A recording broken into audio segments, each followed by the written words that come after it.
Hoje aqui no nosso podcast eu tenho a honra de receber um cara que é pura história, resistência e virada de jogo. Ele não nasceu com o destino escrito em letras douradas. Pelo contrário, a vida fez questão de colocar obstáculos em cada esquina. Desacreditou, fechou portas e mesmo assim ele não desistiu. Um brasileiro da gema, cria da Zona Sul carioca, que conhece o batuque do samba, o pulso do funk e, ao mesmo tempo, carrega a simplicidade de quem nunca esqueceu de onde veio.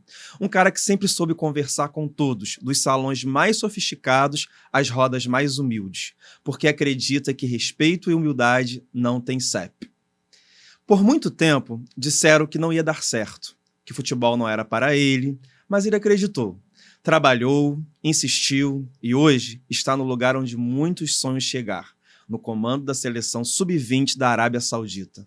Um cargo que não veio por acaso, mas por merecimento, suor e coragem. Hoje, a gente vai mergulhar nessa trajetória de persistência, ousadia e amor pelo futebol. Prepare-se para ouvir um papo que vai inspirar quem já pensou em desistir, porque essa história prova que não existe sonho grande demais quando existe vontade gigante. Seja muito bem-vindo, Marcos Soares, ao podcast Pequenos Palcos. E para a gente começar, eu queria saber quem é o Marcos Soares antes do futebol. Obrigado, Thiago. Um prazer estar aqui contigo. Cara, Marcos Soares é um cara que sonhou a vida inteira em estar no futebol. Desde pequeno, com o pai, com o avô materno, Isaías, sendo levado ao Maracanã. Meu avô morava ali na Avenida na São Francisco Xavier, na Rua São Francisco Xavier, ali atrás do Maracanã. A gente tinha muito para os estádios. Fui criado ali, primeiro 3 anos da minha vida na Tijuca, depois Zona Sul. E fui criado nesse meio de ver futebol, de gostar de futebol, de me desenvolver na Zona Sul ali do Rio de Janeiro, no Clube Piraquê, e jogar muita pelada com meus amigos todos, que são meus amigos até hoje. E sempre sonhei com essa possibilidade de trabalhar no futebol. Primeiro tentando jogar, que eu tentei por demais, joguei, mas não fui um grande nome do futebol. Não me realizei jogando sem dúvida nenhuma, mas não consegui atingir o grande nível. E hoje acho que me coloco muito melhor no cenário do futebol. Depois de muita insistência, cheguei num lugar que eu muito almejei e estou muito feliz. Teve algum projeto que não fosse futebol? Em algum momento esse caminho aí, ele foi cruzado por outra carreira, outra tentativa ou não? Você já começou pro futebol desde sempre? Cara, futebol nunca foi uma coisa linear, né? Eu sempre foi uma coisa que aparecia e desaparecia na minha vida. Que eu tentava e aparecia que ia dar certo, aí não dava. Eu, quando terminei com a escola, eu fui fazer vestibular, fiz vestibular para odontologia. Passei, cursei 1 ano de odonto. Era o queridinho da família por fazer odonto, por andar de branco, já fazia estágio lá na odontoclínica da Marinha. E, de repente, no final do primeiro ano, eu desisti, não me via ali sentado numa cadeira, mexendo na boca dos outros o tempo todo, apesar de estar bem na escola, na faculdade. E aí tranquei, fui para educação física e resolvi fazer o que eu realmente queria, que eu acho que é para isso que eu vim, que era trabalhar com esporte, dentro do esporte e no futebol. A gente sabe que investir em futebol, né, o esporte de modo geral, arte no Brasil é muito complicado. São áreas muito restritas. E eu já acompanho a sua história um pouquinho, eu já sei que você enfrentou algumas dificuldades no início, como todo atleta, todo artista, né, enfrenta no início da carreira. Nesse momento, quem mais acreditou em você? A família, os amigos, ou você mesmo em algum momento desacreditou em você? Qual era a descrença que mais te incomodava nesse momento? Eu penso que acreditar, quem mais acreditou fui eu, sem dúvida nenhuma, porque era um motivo muito pessoal, né? E todos sabem, eu inclusive sempre soube da dificuldade que é. Por exemplo, para jogar, a média, cada 3 mil crianças que tentam ser jogadoras, uma consegue profissionalmente, né? Então o funil é muito grande, é muito difícil, né? Ele afunila muito ali no final e para você chegar lá é bem complicado. E treinador mais ainda, né? Porque uma equipe de futebol são 11 jogadores, mais 20 caras que treinam ali juntos, geralmente o elenco tem em torno de 30 pessoas, e treinador é apenas um, né? Então, eu fui muito desacreditado por muitos, sem dúvida, até porque era como minha vida estava, eu trabalhava, às vezes não recebia, eu ficava muito tempo desempregado, mas tive muita sorte de ter uma família que sempre me acreditou, meus pais sempre me ajudaram muito, meu irmão, minha esposa, consequentemente minhas filhas, e eu acho que esse apoio familiar foi muito importante para eu seguir.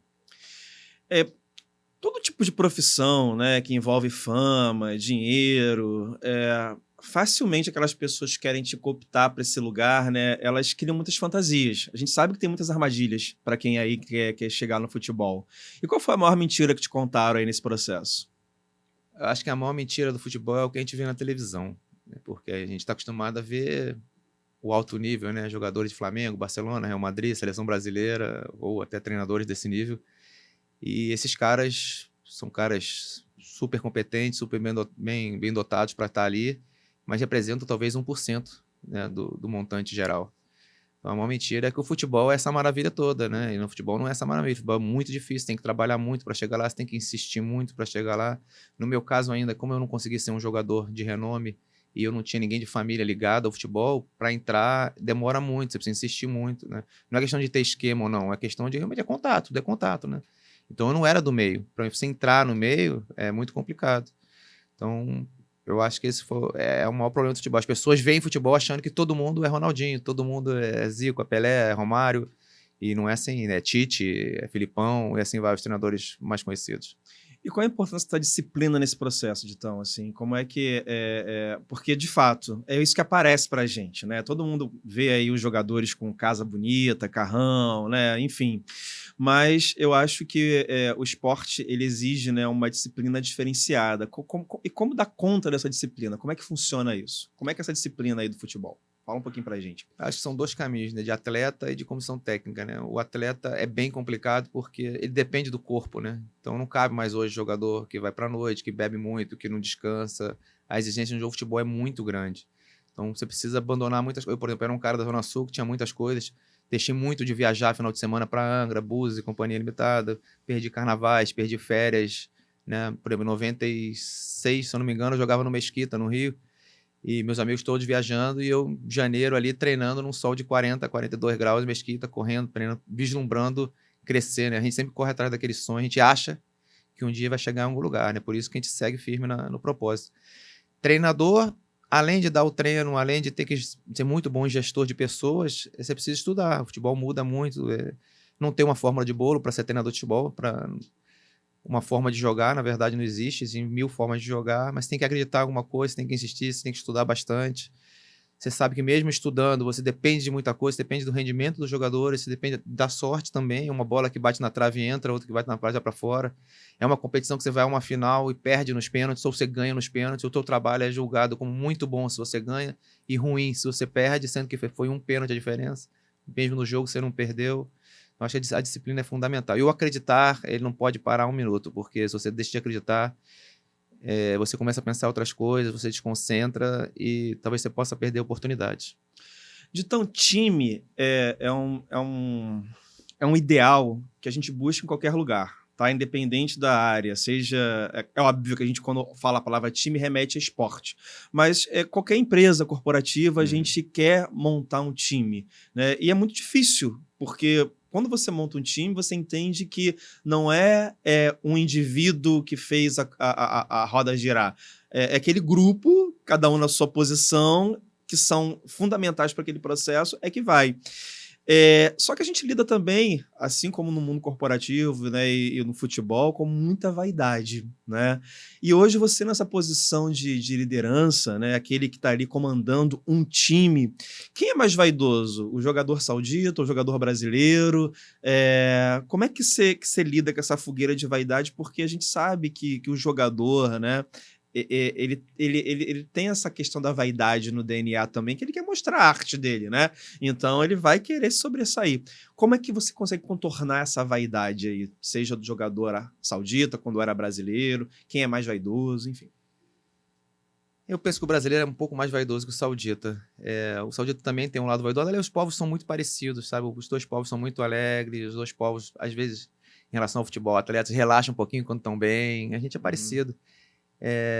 Acho que Deus me deu um bom dom para liderar pessoas, sabe? Então, eu procuro deixar todo mundo à vontade, separar um pouco. Além de liderar o jogador, eu tenho que liderar a comissão técnica. Por exemplo, nós estamos aqui no Brasil agora fazendo uma pré-temporada para a Copa do Mundo Sub-20, que vai ser no Chile, no final de setembro, e eu tenho 50 pessoas comigo.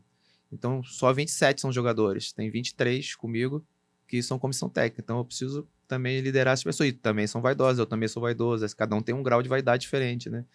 Mas acho que você dá a devida importância para cada um e todo mundo sentir que é importante para o produto final, acho que é o grande segredo, sabe? Mesmo o cara que não joga, que acho que é o mais difícil de você liderar, é o que não joga. O que joga tá feliz, tá jogando, tá sendo útil. Aí tem aquelas oscilações, se ele vai bem ou vai mal, mas ele tá jogando.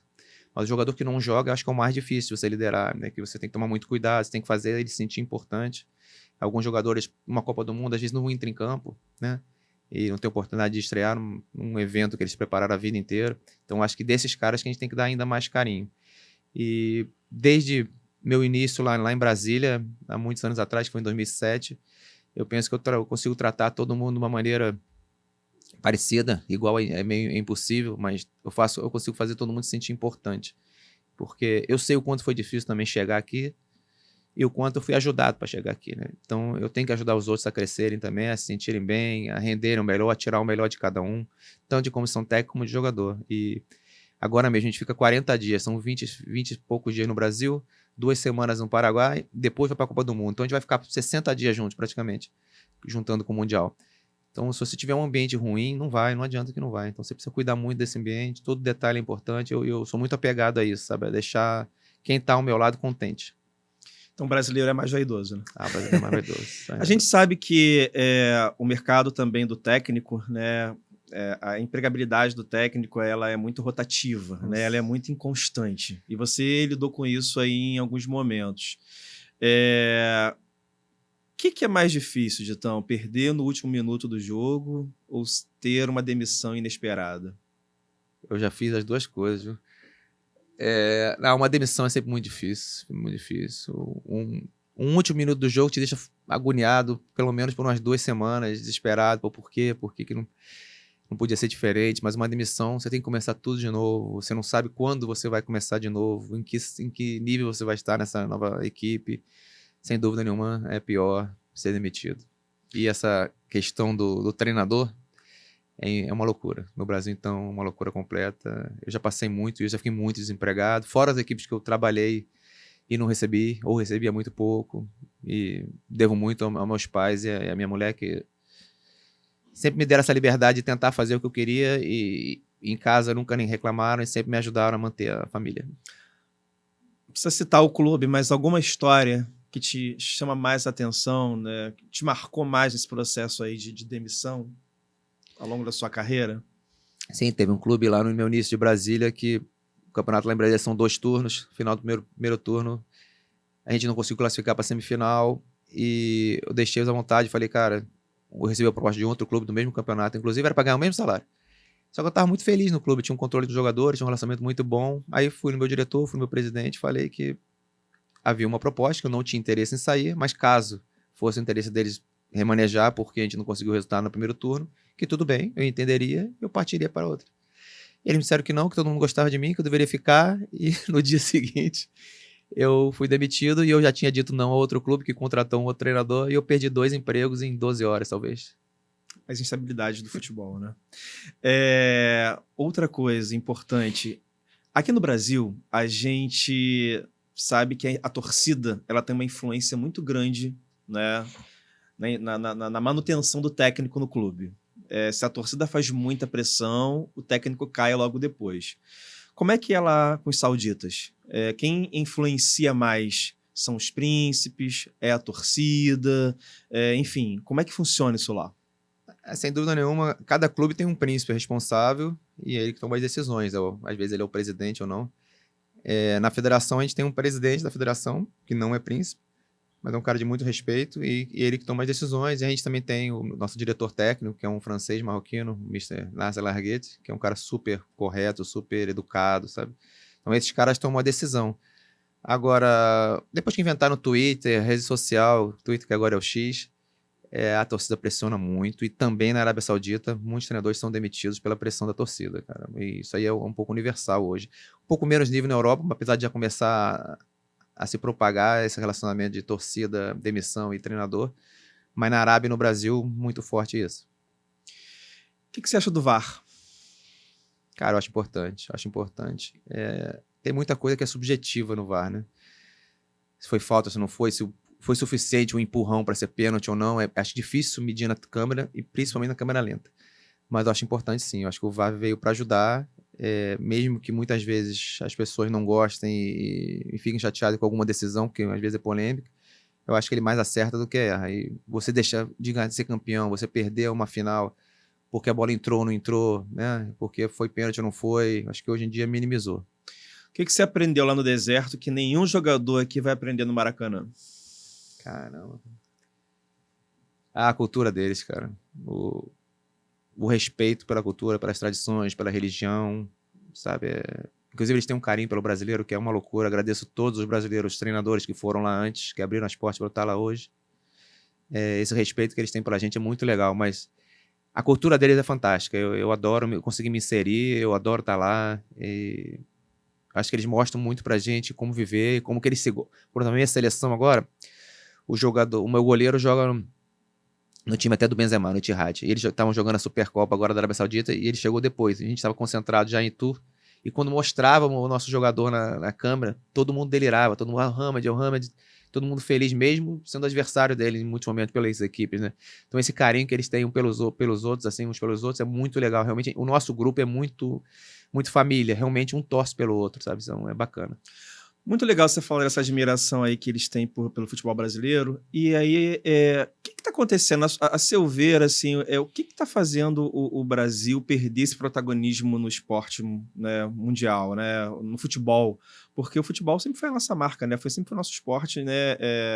A sala de visitas, né, quando se falava em esporte, era o futebol. E hoje a gente está vendo que o futebol brasileiro ele já não tem mais esse protagonismo. Por que o Brasil vem perdendo esse protagonismo aí no cenário mundial? Eu acho que dá pra gente separar um pouco as coisas, assim. O protagonismo em termos de atletas a gente ainda tem. A gente não tem um Romário, o melhor do mundo, o Messi, que é o Messi hoje, o Ronaldo, assim vai. Mas a gente tem muito jogador de alto nível, né? Qualquer equipe que você vai ver na televisão, na Liga Inglesa, por exemplo, que é a mais poderosa do mundo, tem pelo menos um brasileiro.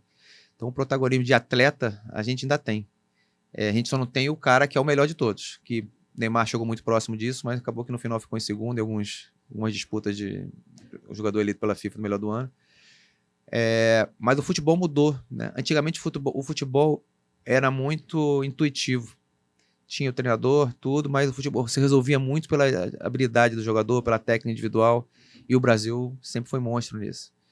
De uns tempos para cá, talvez 30 anos ou mais, a Europa começou a estudar muito futebol, né? Talvez 40 anos. E aí eu acho que esse gap diminuiu muito. O Brasil era muito melhor que todo mundo porque o jogo era muito resolvido pelos jogadores. De um tempo para cá, o futebol passou a ser muito estudado, é muito detalhe, é muita forma de marcar, muita forma de atacar. Então, como a gente demorou a começar esse estudo, no início a gente ficou um pouco para trás. Hoje eu acho que a gente já tem bastante treinador brasileiro capaz, atualizado, estudado. Por exemplo, a gente tem o André Jardine fazendo um baita sucesso lá no México, por exemplo, que é uma liga fortíssima. E a gente perdeu um pouco o protagonismo de treinadores lá fora. Hoje, nas ligas fortes da Europa, a gente não tem mais. Mas acho que a gente vai recuperar, porque mesmo os anteriores, e vamos falar de muitos caras que foram muito bem, o Filipão foi campeão do mundo, levou a seleção de Portugal a ser vice-campeão da Europa, logo no início da carreira do Cristiano. O Vanderlei treinou o Real Madrid. A gente tem tantos nomes que foram, o Parreira, né? Que foram muito bem. E agora eu acho que a gente está dando uma retomada. E tem a seleção, né, que nas últimas Copas a gente não conseguiu esse sucesso, mas lembro que a gente ficou lá de 70 até 94 também sem ganhar. Também falou-se muito que o futebol brasileiro tinha acabado. E a gente chegou na final 94, 98 e 2002. Futebol é muito safra e futebol é muito momento, né? E Copa do Mundo é um dia que você tá mal, você perde. No último Mundial, tava lá no Catar, no estádio, a gente tava ganhando, a gente merecia ganhar da Croácia, e no finalzinho ali um pênalti, um contra-ataque bobo, a gente foi eliminado. Então não é tão fácil ser campeão do mundo, né? Tanto que você vê, o Brasil não é campeão do mundo há tantos anos e continua sendo o maior campeão do mundo. Então eu acho que a tendência é voltar o Brasil não a dominar como antes, que hoje em dia a coisa parou muito, né? Você não vê mais aquele time muito fraco, né? Todos os times conseguem defender muito com as linhas muito próximas, conseguem dificultar o jogo para o adversário. Mas o momento realmente não é o melhor. Quem faz mais pressão, torcedor brasileiro ou torcedor saudita? O brasileiro. Brasileiro, sem nenhuma dúvida. Mas a torcida brasileira é maravilhosa. Se jogar num estádio cheio aqui no Brasil, acho que só quem já passou por isso pode narrar. É uma sensação indescritível. Então você tem uma história de muita resistência, uma história de muitas idas e vindas, histórias que, momentos que parecia que a coisa não ia decolar de forma alguma, né? Ainda tem você ainda se sente pressionado até por você mesmo a ter que provar alguma coisa profissionalmente? Ou hoje você é um cara mais seguro em relação a isso? Eu nunca me senti pressionado a provar nada para ninguém. Eu me sentia pressionado a saber se eu ia conseguir dar uma vida boa para minha família. Vamos dizer assim, minhas filhas eu consegui estudar numa escola legal, se elas iam ter oportunidade de fazer um inglês, né? Se elas iam conseguir ser alguém na vida, se eu ia dar uma boa vida para minha esposa, porque essa minha vida maluca de morar, de mudar o tempo todo, acaba que ela tem que largar o emprego dela e ir atrás de mim, assim vai junto com as meninas. Então a minha preocupação sempre foi essa, com o futuro, o que eu conseguiria proporcionar para minha família. Hoje eu já vivo uma situação melhor financeira, sem dúvida, já estou bem mais tranquilo, estou realizado no futebol, confesso que eu não preciso atingir grandes coisas mais, sou muito realizado onde eu cheguei, onde eu estou, sou muito feliz. E pressão, acho que não. A pressão sempre foi interna, nunca foi externa. Eu nunca me preocupei com o que os outros falavam, nunca me preocupei com o que os outros pensavam. Eu me preocupava muito com o que eu queria e o que eu poderia proporcionar para quem estava comigo. O que é mais difícil? Explicar uma linha de impedimento em árabe ou explicar para um familiar que ele sabe menos de futebol do que você? Familiar. O meu pai, então, nossa senhora. É difícil, porque você vê jogo, eu vejo jogo com meu pai, ele é flamenguista. E ele fala como se fosse tudo muito fácil. E assim vai, quando a gente vai ao estádio, todo mundo acha, pô, burro, por que fez isso, por que não fez aquilo? É tão simples, né? Mas não é, o futebol é muito complexo, jogar com os pés, um campo gigante, todo mundo muito bem preparado fisicamente. As coisas parecem muito fáceis, mas são muito difíceis, né? Então, sem dúvida, você convencer uma pessoa que apenas vê futebol, que futebol não é tão simples assim, que o que ele pensa talvez esteja errado, é bem mais difícil, às vezes é quase impossível, porque você fala, não adianta nada. No outro jogo é o mesmo comportamento, né? Dos amigos, do pai. E explicar em árabe, além de a linha, você se vira, é mais fácil. Já teve algum jogador saudita pedindo para sair do jogo para fazer algum tipo de oração? Não, do jogo não. Os jogos do calendário nosso ali na Ásia geralmente são até programados em função disso. Copa do Mundo já não, mas eles têm uma maleabilidade ali, por enquanto eles estão viajando. E ao invés de fazer as 5 rezas, eles podem fazer só 3, então eles condensam 2 e 2. A de manhã não pode, é negociável. E as outras ele consegue. E as do meio eles conseguem juntar. Então, mas não. Treino sim. Treino não para pedir para sair, mas muitas vezes eu marquei algum horário e vieram me dar um toque. Pô, coach, essa hora no meio da reza tem como a gente começar um pouquinho antes, ou então a gente parar no meio. Então já parei treino para fazer oração sim. E eu acho que é muito importante você conhecer o contexto, sabe? Então hoje eu já tenho 4 anos de Arábia, já não vou errar mais sobre isso. Mas no início você dá umas gafezinhas até você entender onde você está. Você sentiu muito essa diferença em relação ao Brasil? Porque aqui o brasileiro ele tem muita fé também, né? É muito plural, inclusive, a fé do brasileiro. Lá a questão é muito direcionada, é uma coisa só. E, enfim, você sentiu esse impacto cultural, essa diferença cultural quando chegou lá? Foi difícil para você se adaptar a isso? Como é que você lidou com isso? Eu tive a sorte de conhecer pessoas que tiveram experiência lá antes de mim. Então, o Rogério Micali, que foi campeão olímpico, foi um dos caras que eu telefonei, que ele tinha trabalhado no Hilal, que primeiro eu fui trabalhar no Hilal e depois na seleção. Esses caras me ajudaram muito, porque eles abriram meus olhos, eu pequei nisso já não vai por aqui, vai por ali. Então, eu escutei bastante essas pessoas que já tinham uma experiência no mercado. Acho que eles facilitaram muito o meu caminho, sabe? Fé, eles também têm. O brasileiro, acho que é a maior a fé, por tudo que envolve o futebol e o nosso povo.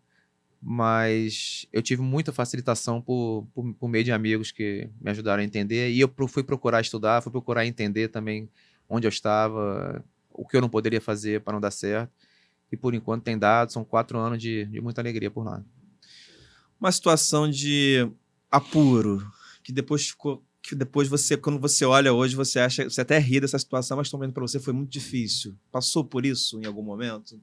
Tem alguma história aí sua nessas suas viagens aí pelo mundo que para você foi muito difícil se ver naquela situação e hoje você acha graça disso?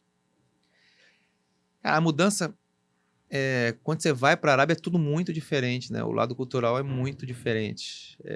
Mas hoje eu acho que com a internet, com pessoas que vivem no mundo todo, se você for esperto, se você entrar em contato, você minimiza muito as gafes, vamos dizer assim, né? Então acho que apuro não. Eu tive que entender a mudança, por exemplo. Trabalhar não é fácil lá, porque é muito diferente daqui, mas o ano que eu passei no Hilal foi fundamental para eu ter um bom relacionamento na seleção. Então, não só por eu ter dado sorte de me botarem na categoria subsequente da que eu estava antes, então alguns jogadores do meu time foram para a seleção comigo, já eram acostumados comigo, e aí a coisa, tanto boa como ruim, se propaga, né? Então, como eles tinham um bom relacionamento, eles ajudaram muito na minha adaptação à seleção, né? E eu ter vivido algumas coisas, ou ter errado em algumas coisas no Hilal, por exemplo, rezas, coisas, entender muito mais oração, entender refeição, Ramadã, que é uma situação super peculiar, aquele mês que eles vivem praticamente de noite, né? Trocam, invertem completamente. Facilitou muito eu ter passado um ano antes lá, né, na equipe, para depois ir para a seleção. A gente, aqui no Brasil, tem uma desigualdade social muito grande, né? O Brasil é um país rico, né, em recursos, mas é um país extremamente desigual. E a gente vê que muitas famílias, inclusive, né, depositam nos filhos o sonho de mudar de vida quando vê que o futebol é uma possibilidade. Como é que você vê o esporte como uma ferramenta de transformação social? Cara, no Brasil é impressionante, é fundamental. Acho que se você falar de futebol, talvez 90% dos meninos que tentam jogar futebol são de classe social bem baixa, né? E a vida deles, às vezes as pessoas julgam muito, pô, porque o menino fez isso, fez aquilo. Cara, do nada muda. Futebol de um dia para o outro, você passa de não ter nada a ter tudo, né? E o jogador de futebol é um pouco mimado, ele é muito prestigiado, né? Tá na mídia o tempo todo, facilita as coisas, às vezes vai num restaurante não paga. Então a vida dos meninos muda completamente, às vezes muito novo. E nem sempre eles estão preparados para essa mudança, né? Mas, sem dúvida, é uma ferramenta importantíssima. Não só o futebol, como o esporte. No Brasil, que a gente tem tanta disparidade social, né? Lá também não é muito diferente, é menos, porque eu acho que lá o básico de educação, de saúde, transporte, é bem melhor do que o nosso, sabe? O paupérrimo que a gente tem aqui, a gente não tem lá, tá? Um cara pobre lá tem um carro, tá? O cara tem um atendimento decente no hospital. Por exemplo, um exemplo bobo, se você pedir empréstimo no banco lá, é 1,5% ao ano de juros. Então é bem diferente. Então você consegue ter uma dignidade, vamos dizer assim. Então a mudança também há, tá? Porque também, assim como aqui lá, a maioria dos jogadores vem de camadas mais humildes, mas a diferença acho que é um pouco menor. Como você lidou também com a saudade, né? Estar trabalhando aí pelo mundo, ser um técnico de futebol é você não ter CEP, né, fixo. Você pode estar um dia num lugar, um outro completamente diferente. Isso distancia da família, dos amigos. Como é que você... Qual foi a sua defesa para poder assim, se manter bem, né, com a saúde mental em dia, distante das suas referências mais fortes? Olha, primeiro, na minha infância, meu pai militar na Marinha, ele se mudou muito. Então era sempre assim, eu começava a acostumar com o lugar, mudava. Começava a acostumar. Então eu ia chorando que eu não queria mudar e saía chorando que eu não queria sair. Era sempre assim. Então, essas mudanças contínuas com meus pais lá no início da minha vida, acho que já me ajudaram a criar uma casca para o futuro. Depois virei jogador. Jogador também não tem CEP. Toda hora muda de equipe. Eu, então, que não fui um jogador, vamos dizer, decente, jogador de verdade, fui um cara operário do futebol, que tentou, mas eu não consegui, ao parar de jogar futebol, ter dinheiro suficiente para viver uma vida boa, coisa parecida. Eu sempre fui operário, mesmo trabalhando para receber pagar as contas. Você vai acostumando, você vai, se você se identificar, você parar para pensar em família, eu acho que minha defesa, principalmente quando eu já tinha esposa, já tinha filhos, que comecei a viajar, era não pensar muito. Eu procurava evitar esse momento de saudade, ficar pensando. Acho que eu fiquei um cara até mais frio por isso. Porque se você tá lá, por exemplo, tô lá na Arábia Saudita pensando que eu tô com saudade das minhas filhas, da minha mulher, eu não consigo concentrar para trabalhar e não vou fazer o melhor e provavelmente lá na frente os resultados não virão e eu seria demitido. Então eu tento muito esquecer esse lado, né? Teve um momento difícil lá no primeiro ano do Al Hilal. Eu fui sozinho, elas foram lá no meio, ficaram 20 dias e foi o dia que deu um baque em mim, foi o dia que elas foram embora, que a gente chorou, elas choraram muito no aeroporto. Aí eu chorei no aeroporto também, cheguei em casa, vi aquela casa vazia, é um sentimento bem ruim. Mas eu falei pra mim mesmo, beleza, chora hoje, amanhã esquece, vamos embora voltar pro normal, senão você não consegue. Aí assim foi, outro dia acordei bem, segui, demorei mais quase 6 meses pra ver de novo. Ainda falando um pouquinho dessa questão aí da família, né, que eu acho que é muito importante nesse processo, depois que você passava aí para essas questões, houve alguma tentativa de romper, até em função da família, de mudar a rota, de falar não? Porque você já começa e conta a história de que poderia ter sido dentista. Aí continuou a ser, né, a insistir em ser técnico. E aí você vê que não dá certo. Em algum momento, em função da família, você pensou em... Tiagão, pensar, eu pensei em 1000 vezes em desistir. É. Mil. Graças a Deus, não o fiz. Teve um caso interessante também, assim que eu parei de jogar, eu sempre fui um cara de boas notas, estudei no colégio militar, era uma boa escola e tudo mais. Fiz o ERJ, Educação Física. E quando eu parei de jogar, eu casei com a minha mulher era de Brasília, eu fui morar lá, porque quando eu parei, ela já tinha um emprego, ela já era advogada lá, eu falei, mais fácil um só desempregado que dois, né? Então eu vou pra lá, em vez de ela vir pro Rio, porque eu corro atrás de alguma coisa lá, acabei morando 10 anos em Brasília. E quando parei de jogar, resolvi fazer concurso público. Falei, pô, vou passar, fico aqui, tranquilo, uma vida tranquila em Brasília, mas não consegui, cara. Uma bela noite, até sonhei que não devia fazer aquilo, parecia que tinha uma voz me falando, não, você não vai ser um cara frustrado e tudo mais. Então ali foi o momento mais próximo de eu abandonar. E essa noite aí me fez voltar. E aí, na época, o escritório que a minha esposa trabalhava, o dono do Brasiliense era cliente. Eu falei para ela, pô, fala com ele se eu não posso ter uma reunião com ele. E ele não ia no escritório, tinha muito tempo já. E nesse dia ele foi. Foram coincidências assim absurdas na minha vida. E aí um mês depois eu estava trabalhando no Brasiliense como estagiário, né? E fiquei 1 ano como estagiário, na verdade, já com filho, já com esposa, sem salário. Então eu precisei querer muito para estar aqui.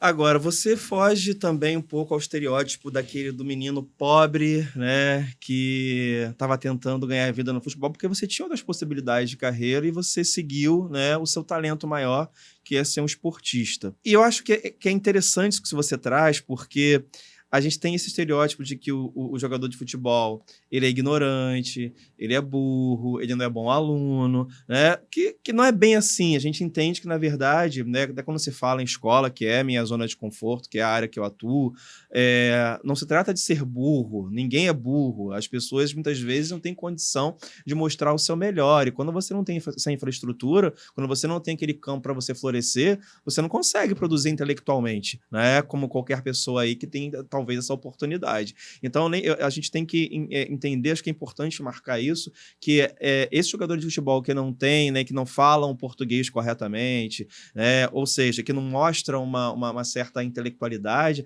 não é uma questão de deficiência, né, no que tange a inteligência, é oportunidade mesmo.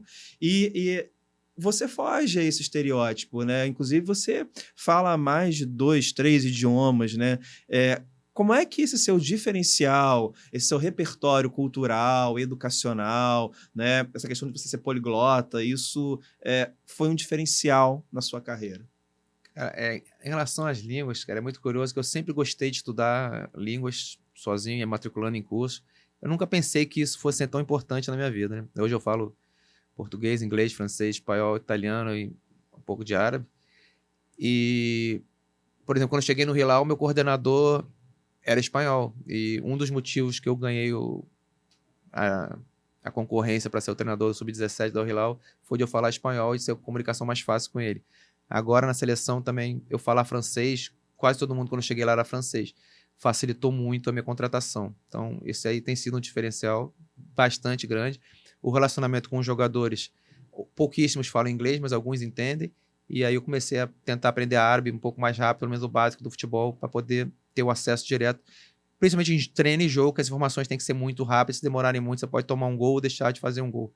Então, as línguas, para mim, importantíssimas. Eu acho que em qualquer profissão, mas na minha foi fundamental eu ter estudado. O colégio que eu tive, a faculdade boa que eu tive também, toda a cultura que meus pais me proporcionaram, sem dúvida, foram um diferencial para eu gerir pessoas, eu acho, para eu entender as dores que eu tive na minha vida toda, me ajudaram a me moldar uma pessoa melhor para cuidar dos outros, sem dúvida nenhuma. Em relação a jogador, cara, jogador não é burro de jeito nenhum, cara. Um exemplo básico que eu posso te dar: um ser humano normal costuma tomar 6.000 decisões por dia. Tá? Num jogo de futebol que demora 1h30, o jogador toma 2.000 decisões. Então, assim, burro ele não é. Porque e a decisão parece fácil na televisão, todo mundo tá com espaço no campo, mas é muito rápido. Depois que a bola chega em você, como vem a pressão do adversário, ele precisa deslocar em que momento, para onde que ele vai passar a bola, como que ele vai chutar a bola. É muita decisão que ele tem que tomar, então burro, você pode ter certeza que eles não são. O que pode acontecer é alguma ignorância nada mais do que desconhecimento, né, ou pouco conhecimento, por ter nascido num país como o Brasil, que realmente tem uma disparidade grande de ensino.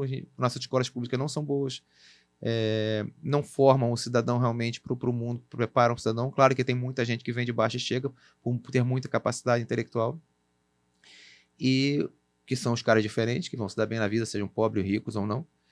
E acho que a gente tem esse problema no Brasil, né? O ensino, a cultura. Eu joguei na Europa, é diferente o jogador que vem, que chega ao futebol na Europa do Brasil, sem dúvida nenhuma. Então, acho que é muito mais por essa falta de oportunidade, de conhecimento, de tudo mais, de cultura, do que burrice. Burrice não é, cara. Os caras, jogador que às vezes chega lá que não tinha nem o que comer, ele toma cada decisão que você fica assustado, que você não conseguiria tomar. Hoje a gente fala muito em saúde mental no esporte também, né? Que era uma questão que não se valorizava muito há um tempo, né? Antes era aquela questão, treinou, jogou, se não jogou bem é porque não treinou bem, né? Era muito cartesiano. Hoje a gente sabe que a questão da saúde mental, ela influencia muito, né? Tanto que hoje você tem, né? Não sei se deve ter na seleção, profissionais mesmo da área de saúde mental para poder ali orientar e ajudar ali o time, né? Já passou por alguma situação onde você viu que o time não perdeu por falta de qualidade técnica, mas porque alguma coisa ali relacionada à emoção dos jogadores não estava bem? Como é que você vê isso? Na minha seleção tem um mental coach que está sempre com a gente. No Brasil, hoje em dia, todo mundo tem pelo menos um psicólogo. É muito importante, porque o treinador não consegue lidar com tudo. E até o treinador precisa, né? Quando a gente fala muito de atleta e fala pouco de treinador, né? Esse julgamento contínuo de ser demitido ou não a cada quarta e domingo no Brasil, por exemplo, teve tanta gente que está com problema de saúde aí em treinador. Então é muito importante ter um contato próximo. Eu tenho um ótimo relacionamento com o nosso, inclusive. O jogador, cada um reage de um jeito. Tem jogador que você der uma bronca forte, vai reagir bem, porque ele vai querer provar para você que ele sabe fazer, e tem um cara que vai se abater. Então, acho que você conhecer o ser humano que você está trabalhando é importante. Não dá para relacionar de tudo. Por isso que a gente fala muito mais em equidade do que igualdade, porque você não dá para falar da mesma maneira com todos os jogadores, nem com a sua comissão técnica, cada um reage de um jeito. E esse cara da comissão te ajuda muito a construir esse perfil de cada jogador. Sabe? Já teve situação, sim, que jogador errou uma bola. Eu tenho um jogador na minha seleção que, se ele jogar bem o jogo todo, ele é um fenômeno, joga muito futebol. Mas se ele errar as 2 primeiras bolas, ele não consegue jogar. E aí eu tenho que tirar. Então tem essas situações. Aí o mental é muito forte. E o cara que está sempre em alto nível é o cara que vai ficar rico. Alto nível mental que eu tô falando. Porque é muita pressão. É um cara que joga muito, mas perde um pênalti. E aí o time não ganha por causa dele. É um jogador que está lá atrás na zaga o tempo todo bem, mas um lance entrega um gol, ou um goleiro que falha uma bola. O goleiro às vezes defende 50 bolas no jogo. 50 é muito, mas 20 bolas. Mas uma que ele vacila, só vão lembrar dessa. Então o equilíbrio mental é muito importante. Daí hoje, com as mídias sociais, antigamente era só TV, então era um horáriozinho assim, vamos botar um exemplo, um Jornal Nacional que passava 30 segundos, ou um Globo Esporte, que passava 1 minuto do seu time. Agora é o dia inteiro, o seu time está em 1000 redes sociais, Instagram, e assim vai. Então aquilo lá são os comentários. Pô, é fácil. Eu não leio, por exemplo. Nem quando ganho, nem quando perco. Porque é muito ruim, cara. Quando ganha é ótimo, mas quando ganha você já sabe que você está bem. Não precisa ler. E quando você perde, você vai ler, você vai curiosidade, ler, o cara tá te xingando, tá dizendo que a culpa é sua, que você é um imbecil, um idiota. Uhum. E a tua família lê isso, a tua família te questiona. Porra, ainda bem que eu tô na Arábia e minha família não lê.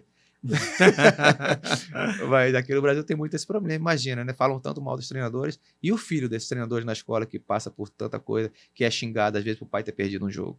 Então não é fácil. Porque as pessoas. É isso, né? As pessoas não entendem que por trás do indivíduo tem um universo, né? Que não é. Porque quando você mira a sua crítica, você mira a crítica achando que só quem vai ser atingido é o alvo da crítica. Mas existe essa pessoa que está ali sendo alvo dessa crítica. Ela tem mãe, ela tem pai, ela tem filhos, ela tem esposa, ela tem irmão, tem amigos, né? Então, assim, falta, né? E eu acho que as redes sociais elas favorecem muito esse ambiente tóxico, né? Porque ali todo mundo ficou corajoso para dizer aquilo que, né, vem à cabeça.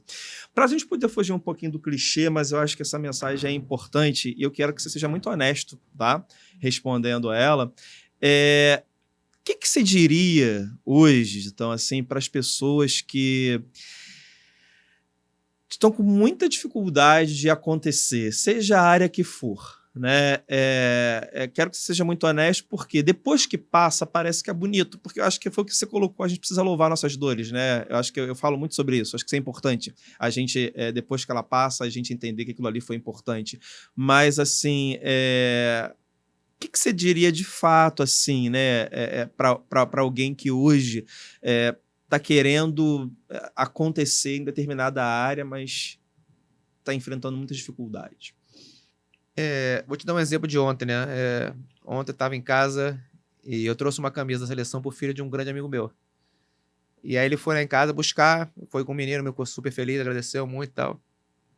Aí ele citou isso, falou, pô, parece que é fácil, né? Até emociono pelo tempo que foi.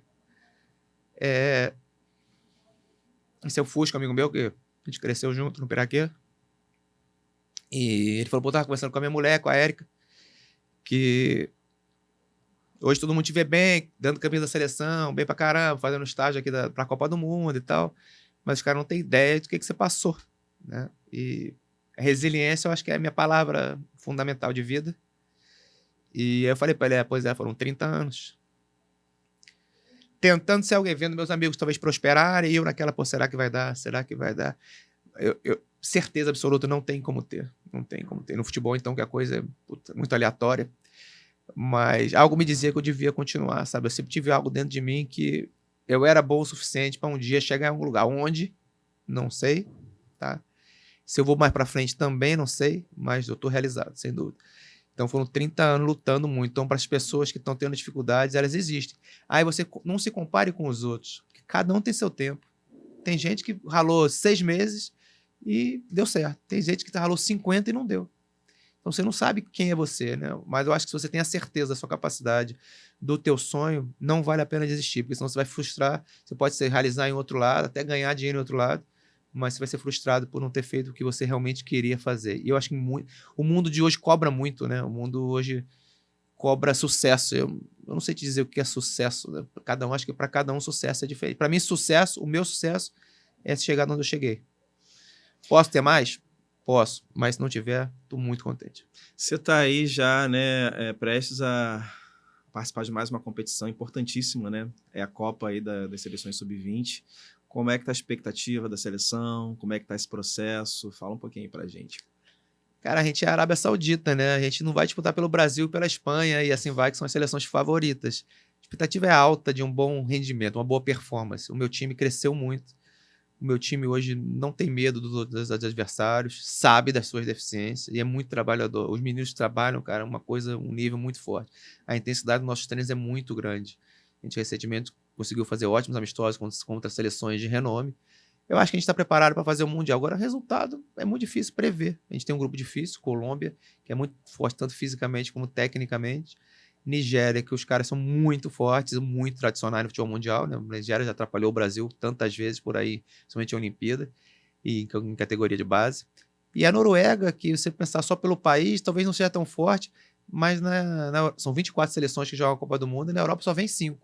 Então a Noruega está classificada, mas Portugal não está, a Alemanha não está, a Inglaterra não está, Croácia, Holanda, nenhuma dessas classificaram. Então, se essas não classificaram e a Noruega está, você pode ter certeza que a Noruega é chumbo grosso. Então, nosso grupo é bastante equilibrado e bastante difícil. Eu espero competir bem e vamos sim brigar por uma classificação que eu acho que seria fantástico para a gente. Na história da Arábia Sub-20, a gente nunca atingiu as quartas de final. Então, a próxima fase a esse grupo seria umas oitavas. Então, se a gente chegasse nas quartas, seria pela primeira vez. Esse é o nosso objetivo. É muito difícil, mas eu acho palpável. Pensa em voltar para o Brasil? Para trabalhar? Pensar, não. Agora, o futebol você não pode escolher, né? O futebol eles te escolhem, você não escolhe, né? Eu ainda não cheguei nesse nível que eu escolho onde eu trabalho. Estou muito feliz onde o país que eu vivo, na seleção que eu trabalho. Não tenho planos, mas se o destino me fizer voltar para cá, volto com prazer. É meu país, fui muito feliz aqui. Não só em inúmeros clubes que eu trabalhei pequenos, como assim no final da carreira no Brasil, que foi aqui Santos, Corinthians e Botafogo. Esses clubes, sem dúvida, o currículo, ter passado por esses clubes que me fizeram chegar à Arábia Saudita, ao Hilal e à seleção. Voltaria, mas pensar não. São Paulo ou Rio de Janeiro? Ah, Rio. Praia. Maradona ou Pelé? Pelé. Bem que Maradona foi um gênio absurdo, mas Pelé era muito mais completo, na minha opinião. Arábia Saudita ou Brasil? Tem que. Hoje Arábia, sem dúvida, porque acho que foi o lugar que me deu os créditos, sabe? Que me realizou. Então eu sou muito feliz lá, minha família é feliz lá. Mas o Brasil é minha terra, vai ser minha terra sempre. Eu vou amar o Brasil e o Rio sempre.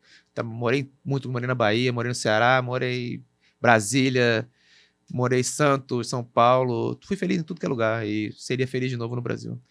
Para não confundir a audiência, eu apresentei ele como Marcos Soares, mas eu chamei ele de Ditão a entrevista inteira, porque esse é o nome que ele é chamado aqui no Brasil, pelos amigos, é o nome que ele era chamado quando era os pais dele, enfim. Mas como técnico é o Marcos Soares. Muito obrigado, tá, pela sua presença aqui. Gostei muito desse papo, né? É sempre muito bom conversar com você, seja na elaboração dos nossos projetos que nós temos, seja aqui no podcast. Você é um cara sensacional. Eu aprendo muito com a sua história. A sua história ajuda a eu ressignificar a minha própria história.